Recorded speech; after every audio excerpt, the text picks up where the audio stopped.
सो जिस चीज़ के लिए या जिस पर्टिकुलर समस्या के लिए ये प्रेस कॉन्फ्रेंस के लिए हमने आप लोगों को इनवाइट किया है, that is related to brain stroke.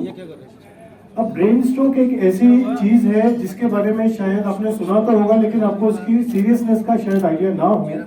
तो वर्ल्ड स्ट्रोक ऑर्गेनाइजेशन कहती है कि 1 in 4 people will have brain stroke during their life time. That means कि अगर हम यहाँ पे 50 लोग हैं, 50 में से 1/4 को स्ट्रोक होने का हाई चांस है। तो इतना ज़्यादा कॉमन है। और इंडिया में आज की डेट में जो रिसेंट पब्लिश रिपोर्ट्स हैं उसमें stroke has become number 2 killer across all the diseases.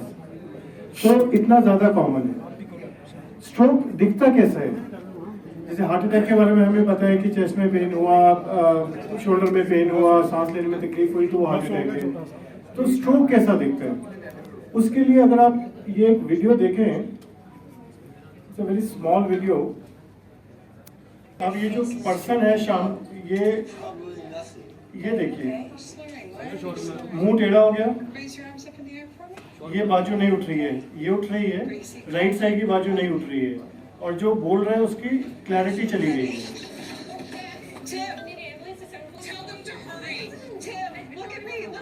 देखिए, ये बहुत ही स्पेसिफिक साइंस है स्ट्रोक के। हाथ या बाजू का पैरालिसिस होना, मुंह का टेढ़ा होना और क्लियरली बोल ना पाना।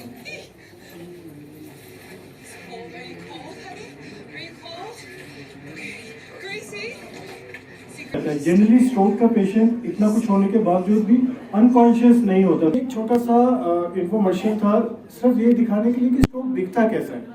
सो अगर इसको हम समराइज करना चाहें तो एक इंग्लिश का शब्द है जिसको हम बोलते हैं फास्ट, FAST। F से फेस, अगर हमारा जो ये एंगल ऑफ माउथ है, ये कॉर्नर जो है, ये अगर स्माइल करते हुए टेढ़ा हो जाए, सो फेस अगर टेढ़ा हो जाए वो स्ट्रोक का लक्षण है। A से आर्म, बाजू या टांग जो है, लेग्स है हमारी, चलते चलते सडनली उनमें पावर 0 हो जाए।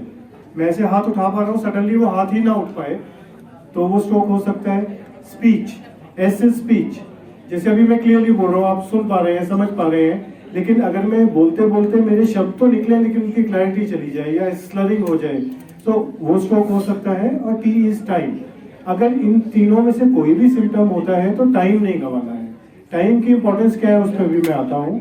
तो याद रखने वाली बात या अपने लिसनर्स को बताने वाली बात है कि स्ट्रोक पहचानने का सबसे इजी तरीका है लर्न फास्ट। और अगर इसकी हिंदी में हम अनुवाद करें तो बचाव, ब से बाजू, च से चेहरा, आ से आवाज, व से वक्त नहीं गंवाना। अब वक्त की इंपॉर्टेंस क्या है इसमें कि पिछले ऑलमोस्ट 40 इयर्स तक स्ट्रोक का ट्रीटमेंट, जो डेफिनेटिव ट्रीटमेंट है, जो पक्का इलाज है, सिर्फ 4.5 घंटे तक हो सकता था। 4.5 घंटे के बाद जो भी पेशेंट हॉस्पिटल पहुंचते थे उनका इलाज तो होता था लेकिन उसको रिवर्स नहीं कर सकते थे। जो भी पैरालिसिस हो गया तो हो गया, life long patient bed bound हो गया या व्हील चेयर बाउंड हो गया, उसको चेंज नहीं कर सकते। ये दवा थी, अभी भी है, जो शुरू के 4.5 घंटे तक क्लॉट को जो ब्रेन में चला गया उसको डिसॉल्व कर सकती है, पिघला सकती है। पर वो मरीज जो 4.5 घंटे के बाद है उनको कोई इलाज हम नहीं दे पाते। अब जो नई टेक्निक है जिसे हम मैकेनिकल थ्रोम्बेक्टमी बोलते हैं, उसके माध्यम से हम दिमाग में जो क्लॉट है उसको पिघलाने की जरूरत नहीं, उसको ऐसे करते हैं वो। अगेन अगर आप स्क्रीन पे देखें, यहाँ पे ये दिमाग की धमनियां बनाई गई हैं और ये क्लॉट दिखाया है। इसने क्लॉट ने ये यहाँ से जो फ्लो जा रहा है आगे उसको बंद कर दिया। तो हम बहुत ही छोटा सा 2 मिलीमीटर 1.5 मिलीमीटर का छेद करते हैं बाजू में, रिस्ट में या लेग के ऊपरी हिस्से में, और वहां से कुछ ट्यूब्स लेके जाते हैं दिमाग के अंदर। गौरतलब बात यह है कि ब्रेन ओपन करने की जरूरत नहीं है इस इलाज के लिए, जैसे हार्ट अब संभव है। सो अंदर जाके उस ट्यूब के माध्यम से जिसे माइक्रो कैथेटर बोलते हैं, हम एक स्टेंट डिप्लॉय करते हैं जो कि टेम्परेरी स्टेंट है। अगर आप यहाँ देखेंगे उसे हम इस क्लॉट को पकड़कर पुल आउट कर सकते हैं।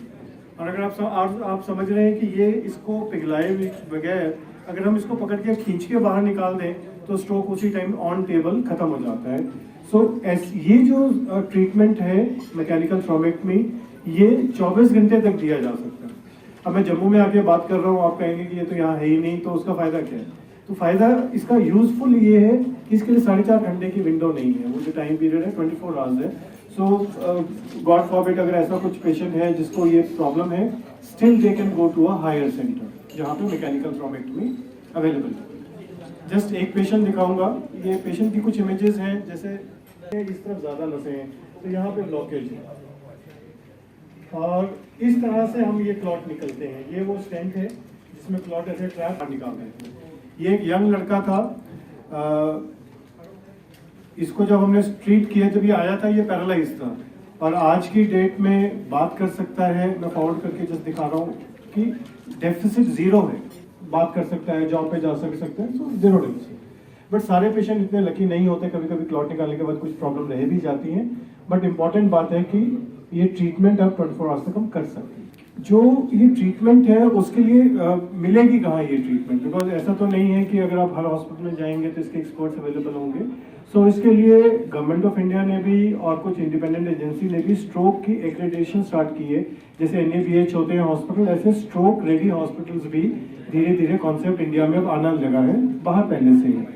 सो फोर्टिस हॉस्पिटल एक ऐसा स्ट्रोक रेडी हॉस्पिटल है।